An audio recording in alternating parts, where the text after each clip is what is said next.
Привет, друзья, это я, с вами Настя. Мне не очень трудно говорить, но я просто скажу, то, что у меня видео не часто будут, просто не так уж и рано они будут, потому что, во-первых,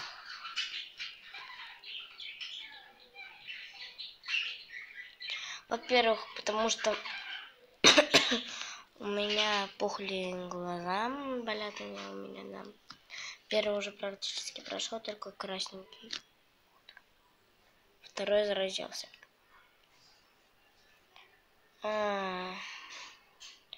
Во-вторых, у меня вот что. Извините, то, что при вас это показываю. Мне очень плохо. И во-третьих, пожалуйста, поставьте лайки под любым моим видео. Хотя я только первый канал. Короче, поставьте лайк, может, под этим видео. Мне будет куда-нибудь приятно. Подпишитесь, пожалуйста, на меня. Дизлайкать не ставьте. Пожалуйста, не судите меня строго. Я болею. Ладно, это все то, что я хотел сказать. Всем бай-бай.